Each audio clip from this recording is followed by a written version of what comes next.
Thank you for joining us again. This is Design Dialogues for April. I can't believe we're already in April.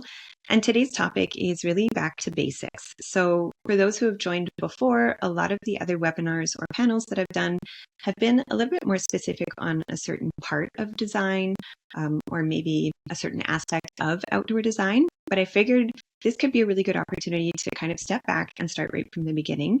Now that you kind of have a general idea of why we do outdoor design and why it's so important and different pieces that you can incorporate, how do you start the outdoor kitchen design portion specifically? So that's really what we're going to cover today. The title for this today's webinar is Back to Basics. And I have three amazing guests who are here with me today who we've been lucky enough to work with. And so I know that they know how to ask the right questions. And hopefully we can learn from them so that we know how to start a project from the beginning. And hopefully we can learn some emerging trends from them as well. We'll give them the opportunity to tell us what they think that they will see a lot more of this year, hopefully. So I'll start just with a really quick introduction of myself. For those who don't know me, my name is Ashley Smith, and I am the Director of Architect and Designer Partnerships for Urban Bonfire and Kalamazoo. It's two outdoor kitchen design and manufacturing companies. I have been doing this for 10 years, outdoor kitchen design specifically, and I host these webinars every month so that I can talk about different topics that I can learn. It's always really fun for me because I get to learn something new pretty much every month, and also just so that everybody else knows as much as I do about outdoor design, so we can kind of share our knowledge all together and learn from each other. I do have a background in interior design previous to that as well, so I do come from that design side, and it's really nice to see that outdoor is kind of catching up with the indoor. So I will pass it over to Sarah. I'll let you introduce yourself. I have three amazing panelists with me today, and I'll let them introduce themselves. So Sarah, do you want to go first? Nice to meet everybody. My name's Sarah. I'm the founder of Boxleaf Design. We are a residential-focused landscape architecture firm located in the Bay Area. Our work ranges mostly in the Bay Area, but goes as far north as our clients go. So Idaho down to as far south as Texas. And we love living outdoors. So we design spaces for people to live outdoors. And so that means we also incorporate a lot of outdoor kitchens in our work. And so I've been working with Ashley and the Urban Bonfire team and the Kalamazoo team for a number of years. So excited to be part of the discussion today. Yeah, thank you so much for joining us. Pat, do you want to go next? Oh, sure. My name is Pat Beam. I'm a landscape architect, owner of 9th Avenue Designs. We're primarily work in the Cleveland area, and we do some jobs mainly for our clients' second homes, but we try to stay in Cleveland. Our work ranges, we typically will do maybe 6 or 8 jobs a year, but they tend to be on the larger side. So we like to stay with our clients. A lot of the jobs will take 8 months, 12 months to get it from paper to where we're building. And then we try to keep everything kind of lean and not spread ourselves too thin. So excited to be here. I'm sure I'm going to learn something from Sarah and Kara both. I've seen their work and it's amazing. Thank you so much, Pat. Thank you for being here as well. And Kara, do you want to tell us about yourself? Hi, everyone. I'm Kara Beckmann, and I am located in Scottsdale, Arizona. And I specialize more on the interior side of the home. I've been doing interior design for 10 years, and we do a lot of investment properties as well as client residential projects. And more so this year have been branching out into the exteriors. So incorporating a lot more outdoor kitchens than ever before in our projects. So I'm also very excited to be on this panel. I always like to have people who have slightly different backgrounds. I know Sarah and Pat, you're more similar, but it's always nice to have a couple of different perspectives so that everybody on here as well can kind of relate to hopefully somebody who's on here. So thank you all so much for joining us today. I really appreciate it. I will say we're going to get started into the panel portion, but if anybody has any questions about anything that we're talking about, or if you have any questions that you want us to get to, please use the chat so that you can kind of engage with us through there. We do want this to be interactive. We have certain questions that we can go through, but we also want to make sure that you're getting what you need out of this as well. So don't be shy. Please put any questions in the chat. To get us started, I'm going to start with the kind of most important, I would say, point when beginning an outdoor kitchen design. And that's really, what's the first question that you ask? So in your experience, and Kara, I'm going to start with you. What is the first critical question that sets the foundation for successful design and helps clients prioritize their actual needs over their wish list, which I think is an important little differentiator there. So Yes. I'll pass it over to you. I would say the most important question is, how do you actually want to live and entertain in this space? And that really is the forefront of the whole conversation, because we're not starting with what appliances do you want, but rather who is cooking, how often, what does a typical gathering size look like for you? Because this answer is going to filter out every other question and decision in the design process. And this will help us to kind of eliminate unused features that wouldn't necessarily be needed, like second grills, if they're doing smaller gatherings, and kind of clarifies the scale of where we'll take the outdoor kitchen design. Yeah, I love that. I find that that's something that is so intentional and thought through in indoor design, but sometimes in the outside, people get really excited because there's so many options, and there's so many like bells and whistles and little, accessories or grills or things that you can add, and they might just want to include it all, but it's stepping back and saying, okay, what are you actually going to use? Like, what do you actually need versus all of the kind of glittery things that are catching your attention? Exactly. Because most clients will come to the table with a wish list and not really realize what their priority list is. And so that's where we kind of come in and help them early on in the process. Yeah.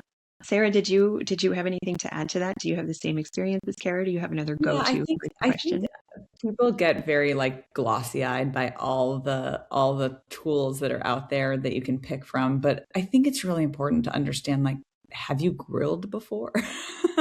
You can't really change somebody's habit if that isn't part of their life intrinsically. And sometimes, when working with certain clientele, they might not be the user of the outdoor kitchen. They might have staff or family members that might be using the outdoor kitchen, and it can kind of service different people in different ways. And I think knowing who the primary user is really just the core first question. And it becomes, to me, like a sad space when you start putting a lot of gadgets that never get used. And those become the rub for people over time. So it's nice to kind of hone in on what are really the core things that aren't supplemented otherwise by other spaces. Sometimes if an outdoor kitchen is right next to your indoor kitchen, you might not need another fridge or another item or another ice maker that exists inside. So it's nice to think about the space as a home holistically. Yeah, we talk about that a lot in different courses and things that we do. We call it the satellite kitchen versus the independent kitchen. And so the satellite one is one that is focused. It is basically attached to another primary kitchen, and so everything is happening somewhere else, like all preparation and storage and everything is happening usually inside, versus the independent kitchen, which is further away, which needs to be a little bit more self-sufficient. So certainly something that we focus on quite a bit when we're doing our design.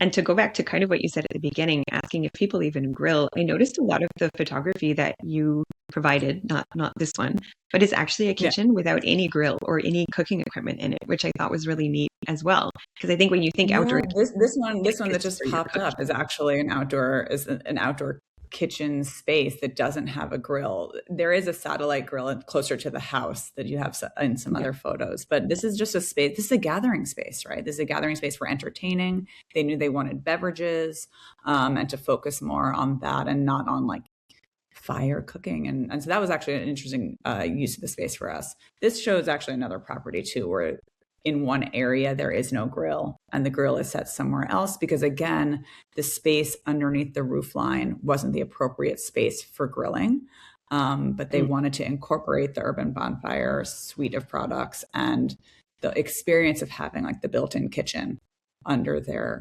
pavilion. I love that. I love seeing the different applications that, think a little bit outside of the box. What's the priority of your client? It's to entertain. So make sure that they can do that and have a place to cook. Pat, did you have anything that you wanted to add? What's your go-to first question?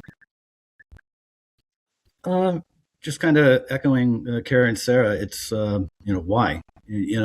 Some people say, oh, I want, all this other stuff. And if you kind of break it down to why, and, is it because you entertain every weekend, or is it because you just love to cook and even by yourself? I mean, typically when we start talking about why they want the space, a lot of times that will start the design process. It's, I cook every weekend, and I have buddies over, and we always have people over. I want a big bar so people can sit at, that I don't feel alone if I'm cooking. Sometimes it's just, I want to throw a hot dog on Tuesday. They certainly don't need, a bar for that. So it's just, once we get down to why you want it, then we can start building the space accordingly. And I think to Karen and Sarah's point, I don't really get right into the nitty gritty of oh, I want a pizza oven, oh, I want this, I want this, I want this. It's really trying to figure out how they're going to use the space and what's going to work. And some questions are again, how many people do you have on a Tuesday? How many people do you have on a weekend? I think some of these jobs that we're at, we're trying to create this space where that's where they want to go. They want to entertain their friends there. And so some of this stuff, just some of that drives the size and scope of the kitchen that we're doing. Yeah. Do you find as well, because you're similar to me, that you have winter and you have to deal with snow, and we have climates, when people are more likely to grill kind of every day, if they're those people who do want to use the grill every day, does that also impact how you're setting up the outdoor space? Is the kitchen closer? Are you planning for roof structures? Like, how does that kind of all play into it as well? Yeah, if they tell me, and in fact, the appointment this morning, they're just avid. I mean, this guy he's got something smoking every weekend, he says. And I'm in Cleveland, so it's not unusual to have 3 foot of snow out there. So we are saying let's site it a little closer to the house. And we are talking about putting a roof on it, which that kind of complicates something. I shouldn't say complicates, but anytime we have grills or smokers or a thing above a roof structure, below a roof structure, I guess, we want to make sure we accommodate for, I think, like the next question is like, the wind and stuff like this, and how you're going to use that space. So it is very site specific, very client specific on how we jump into the design. Yeah, of course. It's the best design. I think every single webinar I've ever done, I've always said the best design is the one that's most specific to your client, because that means that they're actually going to use it, and that it's the most fitting for them, which encourages them to use it as much as possible. So from a site assessment standpoint, because we're getting into that a little bit, what are the make or break environmental factors that new designers often overlook, maybe until it's too late? So Pat, like you said, wind patterns, there's sun exposures, topography. Sarah, do you want to take that question first? Yeah, absolutely. An outdoor kitchen is a long item that oftentimes sits outdoors in spaces that aren't entirely flat. And so finding a space, especially when it's pulled away from the building out in the landscape, where something can naturally sit into the topography in the right way, is important. And then something that I've learned from working with Urban Bonfire is that every outdoor space does have to have some pitch on it on the floor. And so just one thing actually to keep in mind is that the toe kick piece, it's getting a little into the nitty gritty, but the toe kick piece of the kitchen is kind of a critical piece that allows the kitchen to feel really finished and sit in the ground properly. And planning for like the proper slope below the kitchen. And then Urban Bonfire has like a toe kick piece that can be adjusted and work with the sloping of the ground, is something that's actually like, it's not really a core principle of designing or initially, but it's a detail that really ends up making the kitchen look finished in the end and look purposeful. To Sarah's point, I mean, any space that we do outside, grades are a priority. We can't have, you could design the best space in the world. If it doesn't drain, or it drains, God forbid, to the house or something like this, you're just asking for long-term trouble without setting up the proper grades, with whether it be drains or whatever we do. Another big one for me is sun. Everybody says they want to be in full sun. Kara, how many times do you hear that? And then it turns to be August and it's 90 degrees and you're just baking out there. So we try to make sure that we can incorporate some shade as needed. Here in Cleveland, our countertops are typically on the darker side just for the stuff that we can leave out over the winter. So typically you go to the countertop of the granite place and there's, 100 slabs, but there's like 6 of it that would go through a Cleveland winter. And they tend to be a little darker. And, if you don't plan it right, these countertops get hot and it's just miserable to be out there. So the sun is a big thing. Wind, again, if we have to site the kitchen, say along a wall, which I try never to put a grill against the house. We say make an L. That way it's the smoke can get away from the house. So there's just little things like that, but definitely drainage and sun exposure it makes for a good space or it makes for a bad space. Yeah, it can be miserable. To your point, I think a lot of people don't realize that grills vent from the back. So anything that is behind a grill will end up having all of that like oil vapor and anything that's coming out of the grill from the back. So you do want to protect those walls behind, number one. You don't want it to be a combustible surface. And also even if it isn't a combustible surface, it will get dirty. So maybe think of the layout a little bit that way. Another point that I just wanted to add about wind too is if the wind sometimes, because the grill's vent from the back, if the wind's coming from behind, if the prevailing wind is coming from behind the grill, it can snuff out the burner as it's going. So account for, there's windscreens that you can add for certain grills, or just account the orientation to make sure that the back of the grill isn't facing that prevailing wind, and that will help so much, and it will make sure that your clients are not frustrated and that the grill lights and stays lit more often. It's a hard item to predict where the sun is going to move throughout the year, but as much as you can try and get your grill to not be in like direct sunlight of where people will be sitting, we've all had those moments where something is shining into our eyes and we're not entirely sure where it's coming from, and sometimes it is from those big shiny grill objects. Yeah.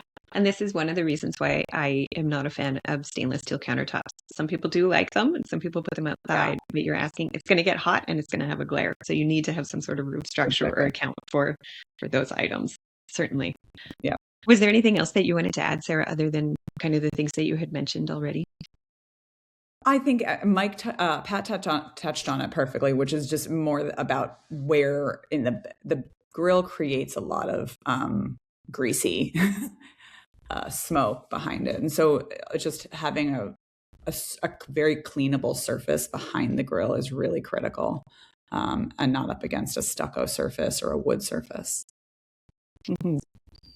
Do you use, so this is another question that we get a lot, just about ventilation. And I will say from our experience, outdoor vents, it's really hard to compete with the wind, right? So it's only going to catch so much. And a lot of the time, the vent is really there to act as the non-combustible surface between like a grill and a combustible overhead structure, as an example. Have you found that as well? Do you incorporate a lot of vents? I feel like, Pat, I've seen a few vent hoods in your project in particular. Do you find that they are successful, or there's a way to implement them a little bit more successfully? It's not great. To your point of, if it's a very windy day, you're not going to catch everything. I think there was a picture you had of one of our projects where we did put a vent over. If I'm under a roof, I'm always putting a hood up, and whether it catches everything or not, it's not going up. At least I'm trying to catch it before it gets to the roof of the Sure. thing. I said, there's one picture you had of ours where we were up against the wall. I just said I never do that, but I do it. But we put like the granite behind it, like Sarah said, so you can wash it down. Even you did brick or stucco, even with a vent, is going to get charred up and nasty. And I do have one client that are strict vegetarians, and they promised me they weren't going to cook anything on that grill that was there. So that's a little different one. That's a pretty elaborate backsplash that we did, but that was to clean up. You see the vent there, you see the pizza ovens off to the side, but that material there, that tile, is very easy to clean up. And so that's, that, but I will incorporate a vent or hood whenever I have a roof over top of us. Yeah. Yeah. That makes sense. Kara, I don't think I let you answer the Except question that. yet. What are your make or break environmental factors that new designers overlook until it's too late? Especially as someone who's kind of coming into the outdoor world from the indoor world, what have you learned in the last year, maybe, that you can share? Well, first and foremost, being in Scottsdale, it gets hot. It gets very, very hot.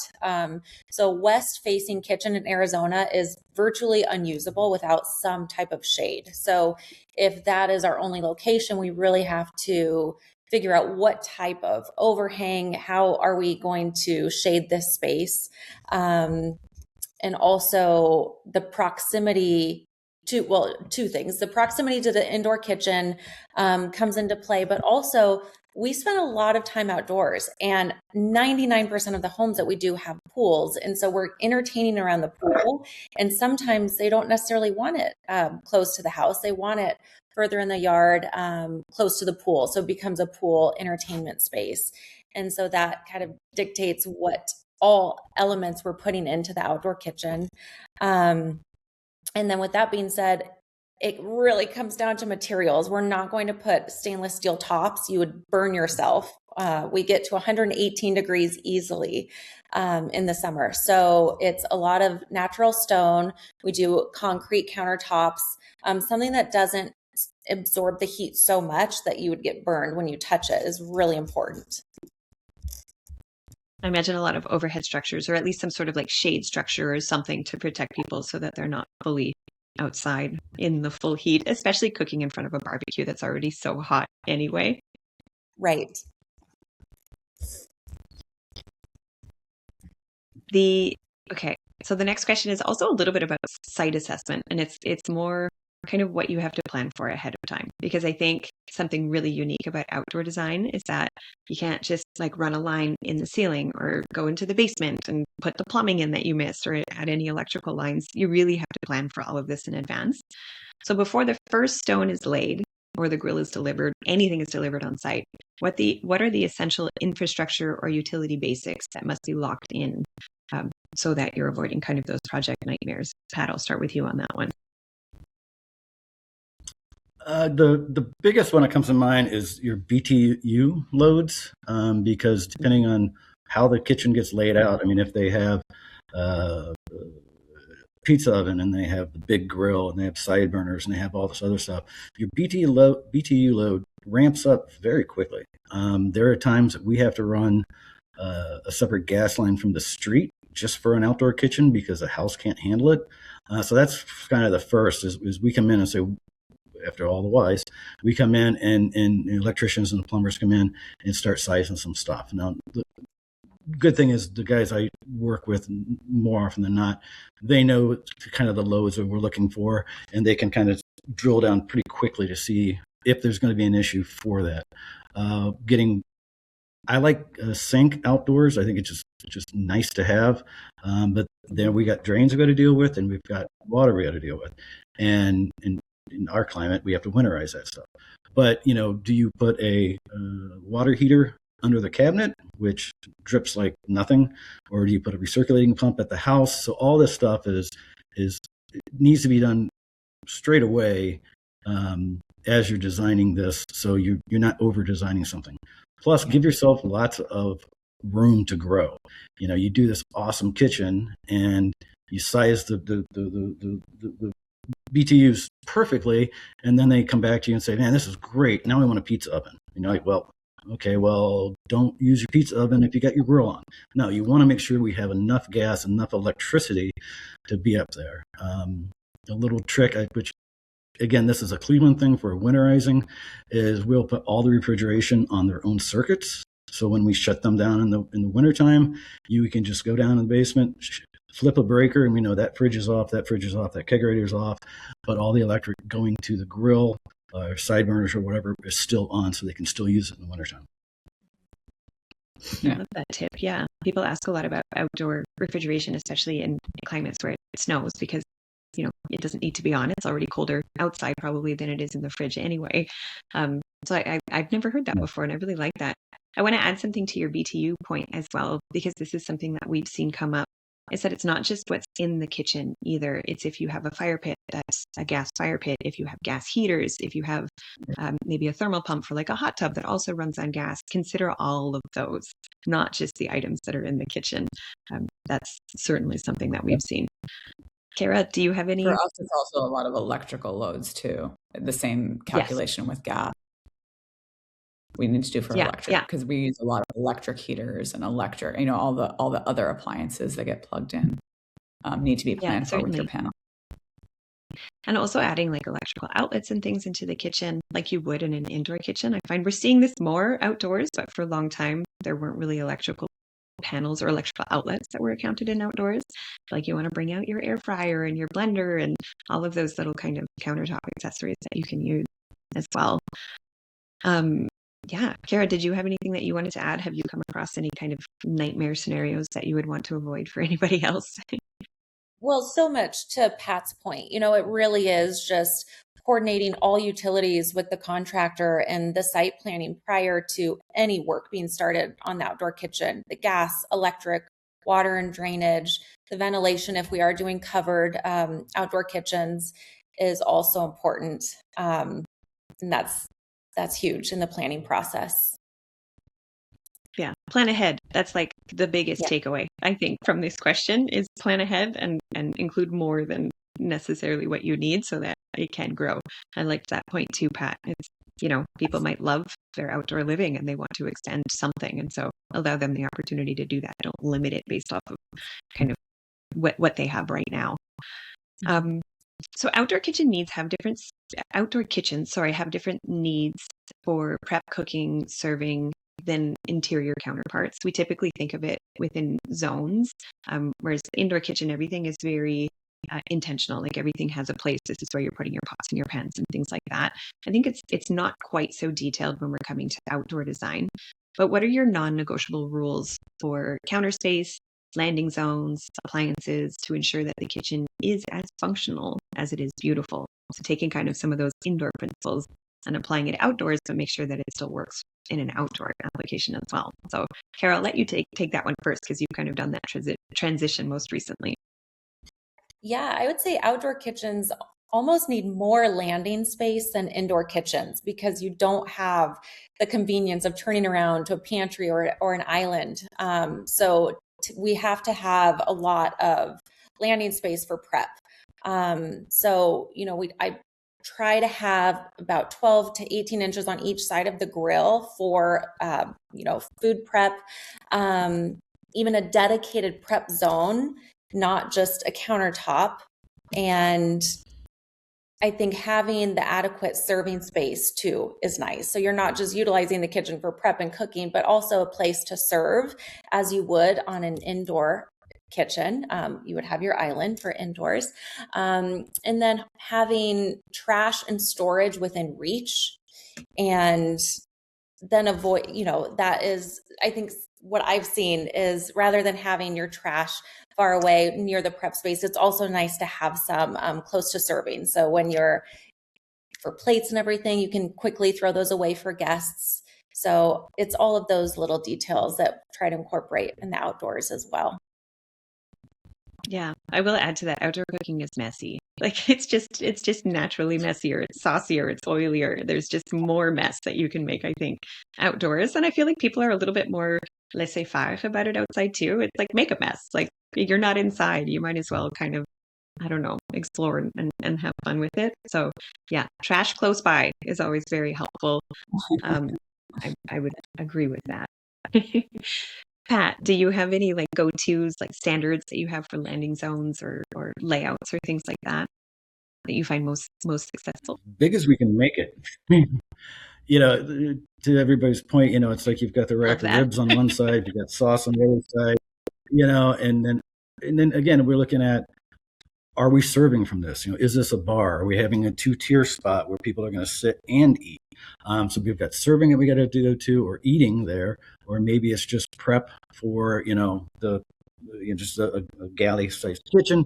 But I still want to have I like having 3-4 feet on each side, and we get into some designs, and the guy says, I want a grill and I want 3-drawer cabinet. I want 18 inches. I'm like, we need to make it bigger than that.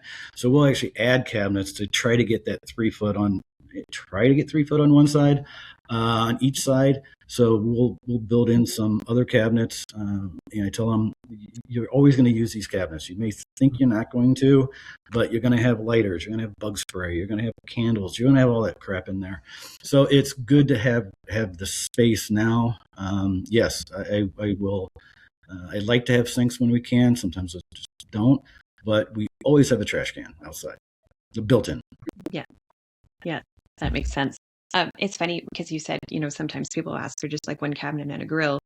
And at that point, I always kind of say, you know what, even any standard freestanding grill has 2 shelves. They at least have about 12 inches, like 8 to 12 inches of space on each side. So if you have an outdoor kitchen, make sure that you have more than that. Otherwise, you're not really taking advantage of the benefits of an outdoor kitchen, which is the storage and the preparation space that you're adding in by adding that cabinetry. Sarah, did you have oftentimes the storage is for things that you didn't anticipate for the kitchen, like sunscreen and pool toys, things like that end up in your outdoor kitchen too, oftentimes. Yeah, paper towels, squeegee for the countertops. It all gets used. I added 2 additional cabinets onto my outdoor kitchen because my husband said, where are we going to put our cushions, like just our chair cushions, so that we didn't have to bring them all the way into the basement every time. So now we just, like, they winter outside in our kitchen cabinet, and it's just so practical. And I'm so glad that he thought of it. The non-designer is the one who kind of suggested that. Yeah. I also find that sometimes people have real charcoal cooking in other locations, and they don't know where to store the charcoal or the things they need to put on that grill. And it's nice to use sometimes like the trash units or other large cabinet units for storage of those materials as well. Yeah, I love that. It's the messy items that you don't necessarily want in the house, like have a planned space for them outside. But you want critter proof. Yes, as well. The outdoors is often the last part of a project. I think Pat and Sarah, you deal with this just as much as we do. So we may see it stall when the dream becomes an estimate. So maybe the client's already over budget, or the project has gone on a little bit longer than what they anticipated. So how do we educate clients on the costs of an outdoor kitchen specifically, and where do you advise them to invest versus save to maintain the integrity of the design? So what are the kind of need to haves, and how do you have this conversation early with them so that go ahead, Pat. Yeah, right. The nice thing with most of the kitchens is, like, all the appliances, those costs are kind of public knowledge. So if somebody says, hey, I want a Kalamazoo 54-inch grill, and go to the website, you know what it's going to cost. It's going to cost you $35,000. If that's not possible, a lot of times we'll do it in phases. So maybe what we've done before is we'll lay the foundation for the kitchen in the patio and then just pave over top of that. But we have water, gas, electric all stubbed up in that footer. And then 2 years later, when they decide they want to do the kitchen, we just pick up the brick, wipe off the sand, start laying up block. So we're trying to get all the infrastructure into that space if it can't happen right away. That way we're not ripping up patios or terraces or pools. We try to get all that stuff there ahead of time. But we try to not work ourselves into a box, and I would rather give estimates of a little bit higher costs so it's real, because everybody here is going to agree that it's going to get a little bigger than what you thought. Scope creep, right? This is what happens. You see all the things, and everybody wants all of them. Sarah, would you agree with what Pat said? Do you have anything to add? Yeah, entirely. And the Urban Bonfire website also has pre-configured modules that are an easy touch point to say, if you want a 12-foot long kitchen or an 8-foot long kitchen, this is kind of a plus or minus range where you'd be starting from. And that gives people like an early placeholder. For us, because we've probably installed at least 10 Urban Bonfire kitchens, we can inform that for our clients pretty early on in the process. The thing that sways the most is appliances. At this point, it's appliance choices, and you should really clients should be honest with themselves. If this is a nice to have, but it's not a core activity for you and your lifestyle, don't spend $35,000 on a grill. That's probably money not great spent. And there are other options out there, that are quality. And so shopping around, I think it's always better to be smart about the choices than kind of forgetting it all together or pushing it away. I mean, it is a really lovely add to most people's outdoor living experience. And so finding a way to make it happen in the budget is partly why you hire a professional to help give you guidance too. Yeah, to make sure that the right priorities are prioritized, right things are prioritized. To your point, I mean, grills, they can be $2,500 and $25,000, and there's everything in between, and so it can make a huge impact. Yeah, and if your house is out on the coast, you know that you shouldn't buy a $2,500 grill because you're going to have a $2,500 piece of rust. But for most people, there's a range of options to choose from. Certainly. And sometimes even what we've seen is that somebody might start with a lower tier because they're not sure how often they're going to use it. They're not sure how they're going to use it. And then a couple of years down the line, they decide to upgrade. And so they're changing, the little trim kit around that particular grill. Maybe they're changing their countertop. It allows for a little bit of flexibility that way. You don't want to, don't not do it. Like, don't limit yourself based on like needing to have the best equipment necessarily. Although we do always say, especially if cooking is a priority, kind of put the budget towards the cooking appliance, and then there are different options for the cabinetries, or there's different ways to work around it. And I like the phased approach too, like you said, Pat. Maybe you're starting with one cooking island, maybe you're adding a seating island later on, or there's so many ways around it. So preparing them accordingly. Kara, did you have anything to add? Do you have the same experience as Pat and Sarah? Yeah, on all of the projects that we've done where we are starting to incorporate outdoor kitchens, it's a conversation that happens in the beginning. So we really try to incorporate that from the day one. We're doing all the interiors. What are we doing exterior as well? So that we make sure that it's not the last on the budget, that we really are incorporating it in the full scope. So that it's not just an afterthought, and then we're really trying to scramble to see how can we fit this in. And we're designing it, we're budgeting just as we do on any interior kitchen. The infrastructure, the appliances, to Sarah's point, what scale of appliances are you going to want? And kind of give them tiered package options as well to help plan for the budget. Yeah, I like that. And your point about kind of doing it all at the same time, I think is so important too. What we try to tell people when they're buying their interior appliance package, like if they're redoing their indoor kitchen, buy the grill at the same time. There are ways that you can kind of make sure that it goes forward, and that you're paying maybe not everything all in like one lump sum at a time, but that as you're thinking about all of your cooking appliances, think about the outdoor cooking appliances that you're going to want at the same time. And that you want, like at the end of the day, you want the client to be excited about it. You want it to be something that they look forward to and not dread and want to kind of cut out because they've had too many decisions to make and they're over budget and they're tired of the project. You want to keep them excited, I think, is something that we try to do on our side as well. But starting early is a good way to do that. And it is such a fun space. It is a space that you should be excited about. When you're when you're cooking outdoors, more than likely you're entertaining and it's fun. And so it should be a fun process. But also I wanted to mention that quality cabinetry comes into play as well. Like really budgeting for quality, durable weather materials is super important. So same with appliances. We're doing the packages for interior and exterior simultaneously. Same with cabinetry, so that when we're having these full site meetings, we can kind of knock through interior and exterior all in the same. We're doing our cabinet package. We'll have the cabinet meeting interior and exterior at the same time. I love that. I think that's a new shift. Like this is something that's been like in the last, I would say like 5 years, probably we've seen people do that a little bit more, prioritize the outside as much as they are the inside. And I think an important thing to remember too is the outdoor is a lot more harsh. It's a lot more harsh than indoors. And so planning for your specific environment, I think like Kara and Sarah, you both said that if you're in a harsher environment, then you are going to want kind of the higher quality materials or the right materials for that particular environment. It's not necessarily higher quality. It's just better suited for that environment. So know what you're buying and make sure that it will last within that environment too.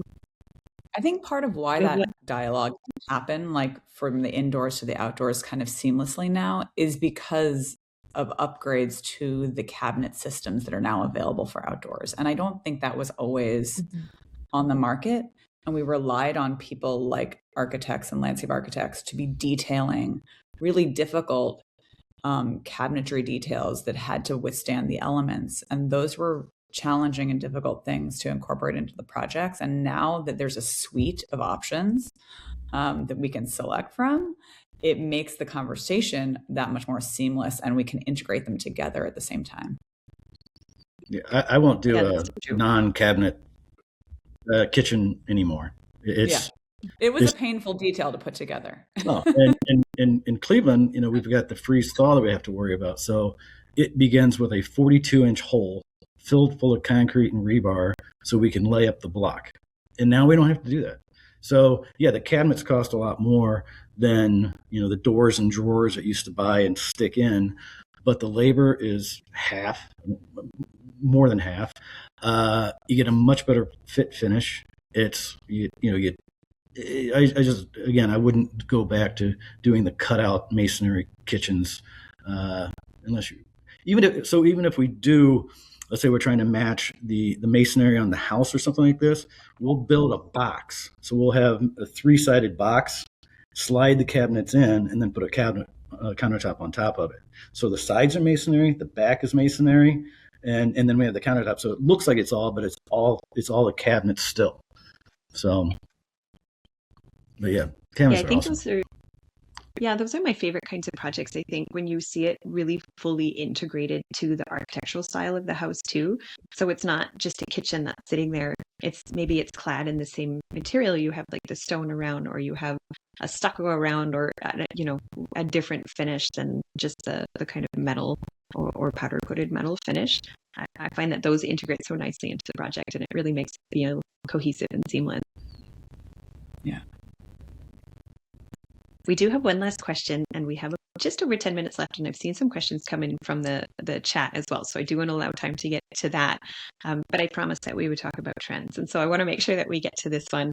So as the trend moves towards fully integrated outdoor living suites rather than just a grill station, this is one thing that I will say. When I started, I would get so many quote requests or just project requests. I would say, like, can you build, quote, this barbecue island, or can you quote this barbecue counter?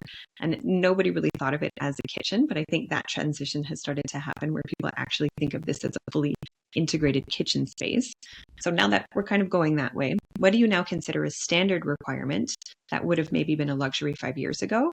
And how should we be shifting our standard project scope to meet today's expectations? It's a mouthful. Let me know if you want me to repeat any of it, but Sarah, I'll go to you first. Yeah, I mean, I think there's lots of ways to answer this question because there are trends in appliances. But I think the thing that has, for me, become kind of a non-negotiable is just about how to make people feel comfortable while they're cooking and enjoying their outdoor space. And a lot of that comes down to heat for us. So we've looked to a lot of other supporting companies that create beautiful heaters that have things that offer heat and light that can live above the island, much like you would in an interior kitchen, that can extend the usage of your outdoor kitchen living space.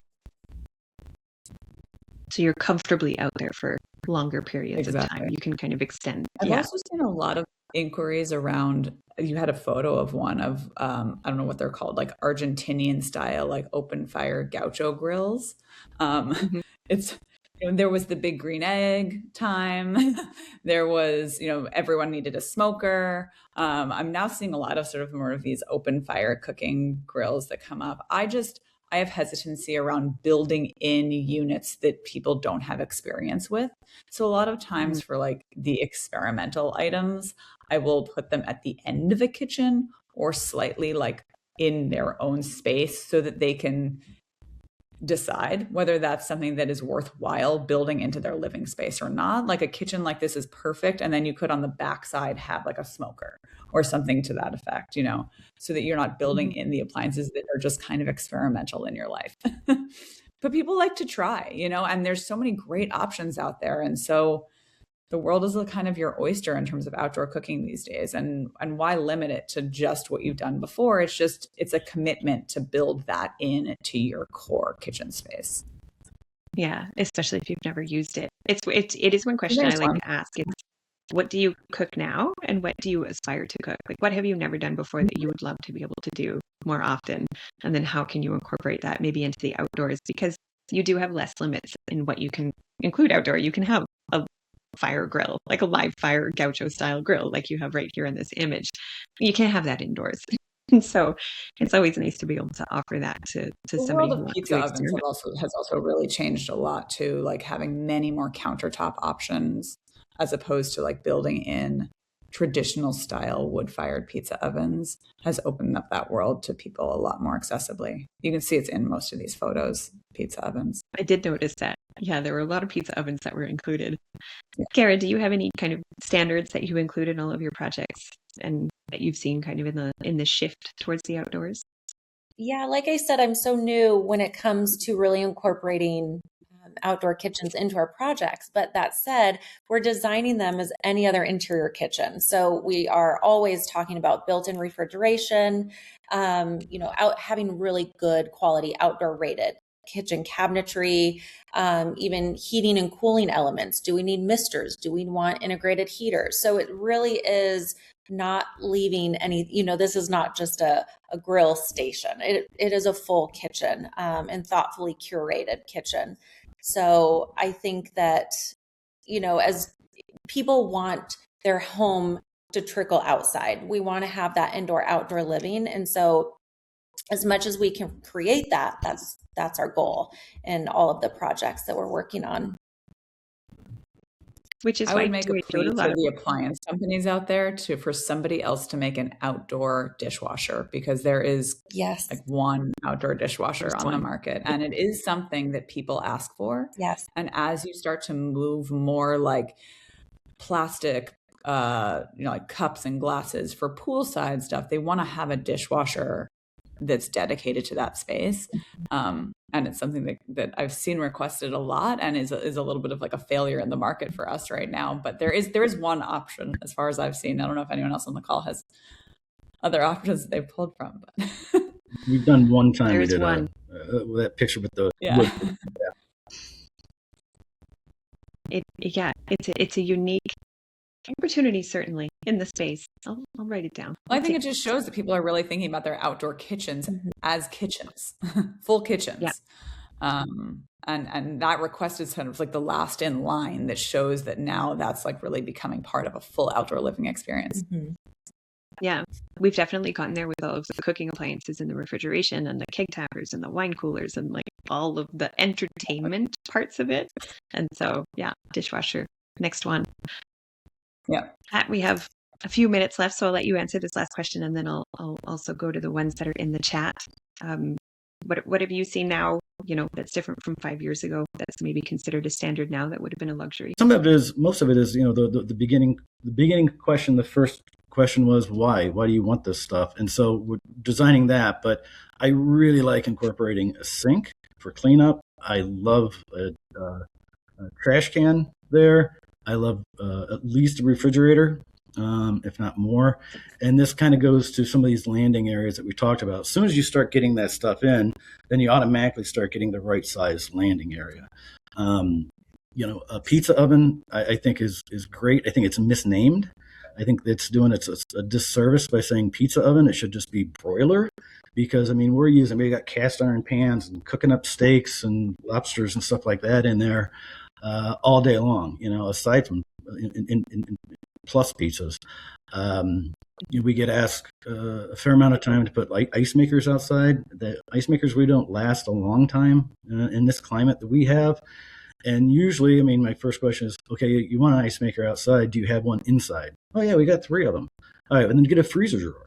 And then you can put, popsicles next to the pool and a bag of ice or whatever it is. So there's different ways to build some of this stuff out. But I really like sinks outside in refrigeration. And even if your bar's 10 feet away inside, just being outside and you're hanging out with guests and just to open up the fridge and give them a water, a beer, whatever they want, just keeps it going. So. Yeah, I agree with that. Every time I talk about the Kalamazoo pizza oven, I kind of go pizza oven because it's called a pizza oven, but you can do so much more in it. Don't limit yourself. So we do have some questions that came into the chat. So I do want to get to those to make sure, because we have 4 minutes left, that if anybody needs to hop off, that they can do that. The first question is, what's a good distance from the grill working space if you're looking at a linear kitchen to the guest island? So I'm assuming this is, Mark, you're asking if you have kind of a galley situation where you have maybe the cooking line on one side, like what the distance should be to an island. I can take this one if anybody has anything else that they want to add to it. I'll let you do that. But it's really, we use essentially the same rules of thumb that you do for an indoor kitchen. And so that's about 42 inches. We recommend if you can do 48, it could be more comfortable for 2 people to work in that space a little bit easier. But that's kind of our gold standard. I don't know if anybody on the call has anything that they kind of go by that might be different from that. I would start with 3.5 feet, yeah, as well. But also you have to look at your kitchens. So for that project that you had mentioned, Ashley, where we didn't really have appliances, it was really more of like an outdoor prep space. We didn't need as much space between the back counter and the front counter because we weren't accommodating a lot of like large appliances that had doors or a lot of maneuverability or working with like hot things, like where the clearance is more of an issue. So you have to kind of just look at the appliances that you have in your kitchen and gauge that. But I wouldn't go less than 3 feet. I think that's kind of a minimum. Yeah, you don't want it to feel too narrow. Kara, is the indoor, was I right in that the indoor standard is about 3.5 feet? It's about 42 inches. Did I quote that correctly? 42 inches minimum is what we try to stay within. Yeah. And I think it depends how many people are working in the kitchen too, to your point, Sarah. Like if it's just one person who's just kind of turning back and forth, then that's very different than if you have 2 people who need to kind of be in the same airspace, we'll say. So all depends on who's working. Or if your kitchen is like kind of a thoroughfare where people are moving through it, you'll need more space than that too. True. Yeah. If it's a true galley where it's maybe against the walls and that's the space to get inside the house as an example, then you probably want to account for a little bit more space so that you're not interfering with anybody who's doing all of the cooking.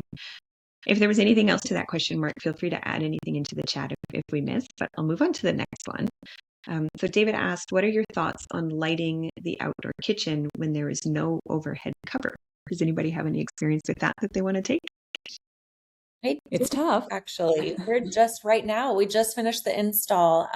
So we had an outdoor kitchen with we really didn't have a way to have overhead lighting. And so we created a metal pergola and then we had louvered blades. And then on the louvered blades, we had LED strips installed. So this was such a great way for our clients to, with a remote, be able to louver the blades in any which direction. So go with the sun against the sun. And then we had 3 lighting strips that completely illuminated the space.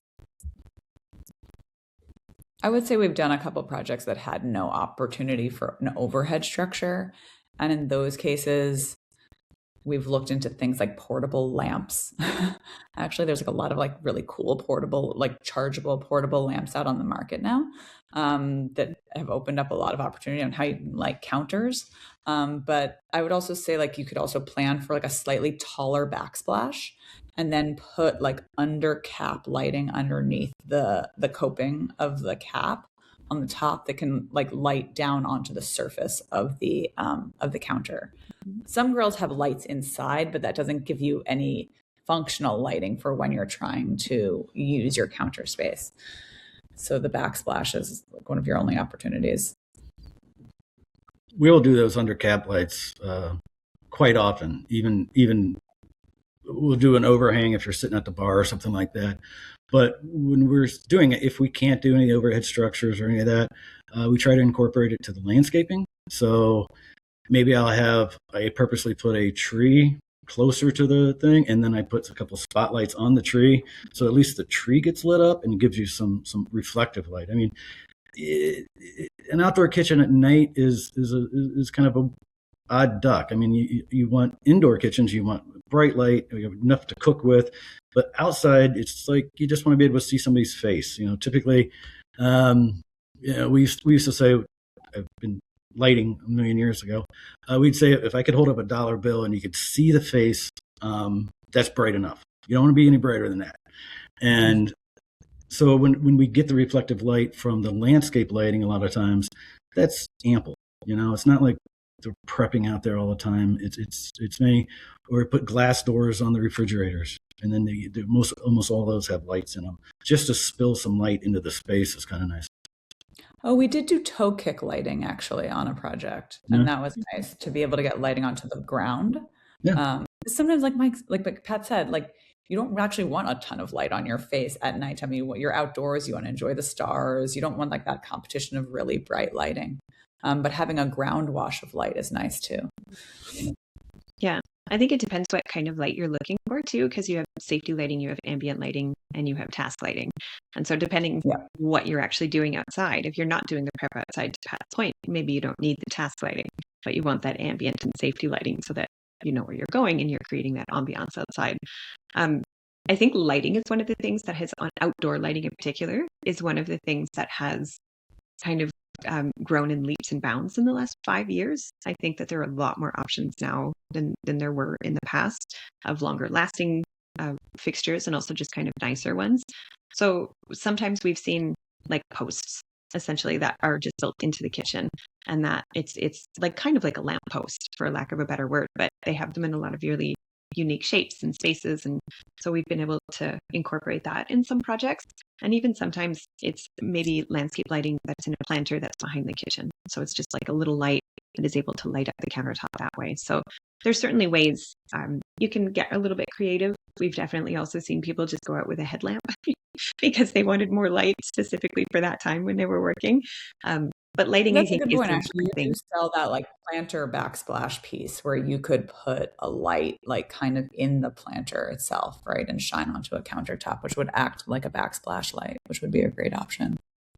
Yeah, and we try to show things like that when we go to shows and stuff too, just so that people have ideas of things kind of outside of the box, which is, it's not always easy, but we're trying to come up with a solution for everything.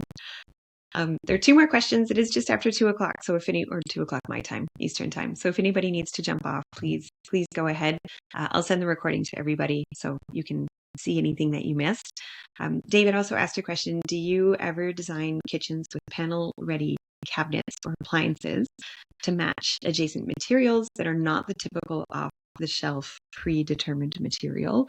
You did not hear this from me, but stay tuned because we might have something exciting coming out very soon that will be able to answer that question. We do offer panel-ready appliances in terms of refrigeration and things now, so we can clad that at Urban Bonfire and Kalamazoo. We can clad those refrigerated items, but yeah, the cabinetry. Stay tuned. And anybody else, do you have any products that you work with that have kind of panel-ready applications? We've done a panel-ready kitchen with you guys before, but we, I think the part that always becomes like the failure point in making it look really sleek is the grill, because there's few options on how to hide that. There have been more incorporation of like flat top grills, like griddles, and things like that I actually think create like a little bit more of a seamless look. And so for clients that are really looking for like a monolithic, very modern looking, unified outdoor kitchen, sometimes those like more discreet grills can be a nice way to kind of keep it looking modern. But we've been using your Bonfire products for the panel ready applications, and they work great. But I'm curious to see what you have in the works.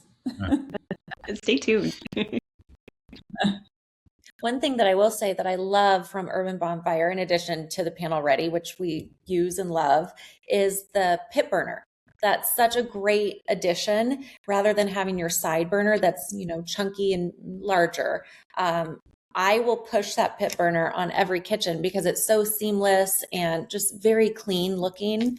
So that's another just little thing that we love to incorporate in our projects. Yeah, it's a great point because it doesn't have the apron front like a lot of the other burners do. And so it does look more panel ready or like integrated into the project because it's just in the countertop. Yeah. Pat, have you worked with any companies that you want to mention, or is there any design tricks that you kind of used for that? We don't do a lot of panel ready. We've got one project right now that is a panel ready refrigerator that we're incorporating, but I don't know why that we don't get it into it that much. I think to Sarah's point, there's going to be a grill, there's going to be something. They expect to have a little. It's not going to be seamless because of the grill itself. So we've done one and two maybe. So it's not something we do all the time. And something aesthetic too. It totally. It changes. It depends what the client's looking for. It depends on the style of the home. Like there's so many factors that play into that too. All right. One last question. I'll ask it to each of you. And it's, are there any kitchen design mistakes that you've made? And what did you learn from that experience? So instead of naming all of them, I'll say, what is the one kitchen mistake that you learned the most from, perhaps, that you've discovered in your time working with Outdoor Kitchen? If anybody has one on the top of their head, I don't want to put anybody on the spot, but feel free to go ahead. Go first. Sarah, okay, go. I think you brought it up like hot out the gate was the first thing that I said, but I think we didn't plan properly for the toe kick detail on a project. And we didn't realize that there were other options to us in the Urban Bonfire Suite. But I think that that's just something that everyone really should be mindful of, because in an outdoor space, there is going to be pitch and slope across the floor. And your kitchen counter should be dead level, which means the floor will be uneven to the kitchen counter. And so really being careful about the design and detailing of the toe kick to us has been a real game changer in the way that the finished product looks at the end. And there are answers for it, which is nice. Exactly. It's a solvable problem. Yeah. These are the best ones. I would say from my I'm still making mistakes all the time. Go ahead, Kara. I was going to say, really just planning for more outlets. I don't think we can ever have enough outlets when someone wants to bring out, a blender or whatever the case is. I think to plan more accordingly for the placement of the outlets and just having those in general is very needed. Mm-hmm. I agree with Kara 100%. It's the utilities. I mean, early on, I designed the best kitchen ever, right? It's awesome. I left 20% on the electric, 20% on the gas, and then they wanted to add something. And suddenly now I'm running new gas line. Now I'm running extra circuits out there where, we'll just electric to Kara's point. I'll just put an extra circuit in the kitchen somewhere just in case. If you design the kitchen well, they're going to be living in it all the time, and they're going to say, "Why don't I do this? Why don't I do that?" Kara, let's put a blender out there. Hey, Pat, where's an outlet? Sorry, So if you build this correctly, they're going to live in it, and they're going to find something that they want to put on it. So make the first or second question was the utilities. Make sure you have room to grow. Mm-hmm. I have one more thing that I want to bring up again because Kara brought it up earlier on, which is just don't overprogram your kitchen and take all your usable your prep space away. A lot of times people will take every square inch and jam a sink and another thing, countertop thing. You need space to prep things out outside. So just don't forget that when you're space planning. Yeah. I was going to say that's the thing that we see the most. And that's what I would say is the biggest mistake. I don't even like using mistake. It's a learning opportunity. It's a challenge, perhaps. But it's that people cram into stuff. And That's good on you, Pat. I like to think that I don't.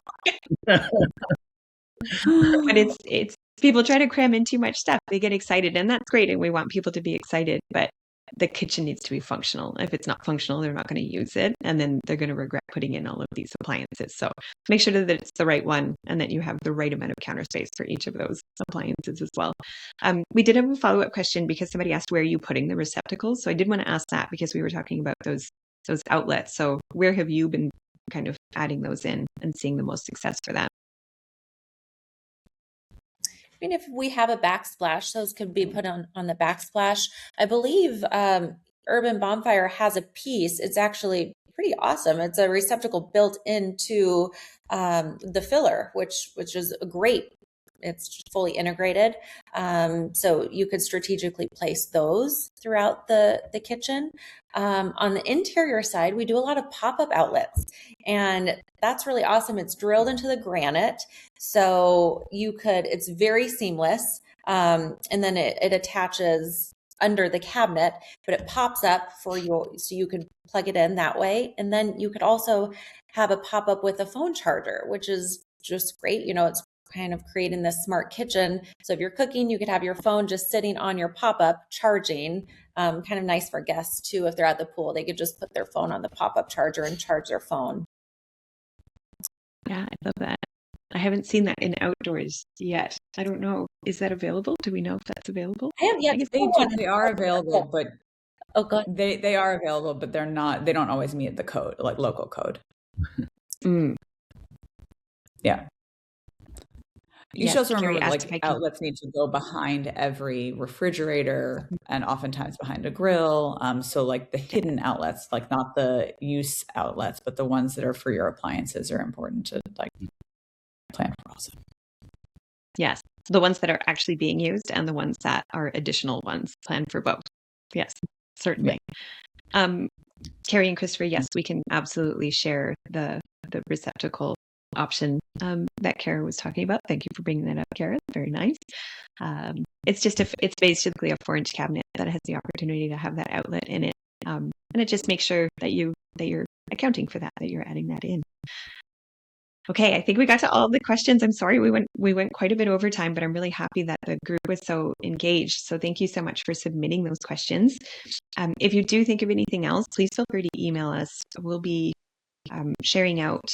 There's the websites for all of the people who are on here today, but I'll also be following up with everybody and sharing these websites. So if you have any questions for Sarah, Pat, or Kara, then you can always reach out to them directly, or you can go through me. But I'll be following up with you in a day or two so that you have the recording for everything. And yeah, if you have any other questions, feel free to reach out to us. So before we go, Sarah, Kara, and Pat, thank you so much. I think this was really great. It was a great conversation. I hope that you enjoyed it. And I just want to thank you again for taking the time to join me today. Our pleasure. Thank you for having us. Thank you. Thanks, Ashley. Yep. It was great to see all of you. And to everybody else, have a great day. Thanks for joining. Thanks. Bye. Bye. Take care. Bye. Take care.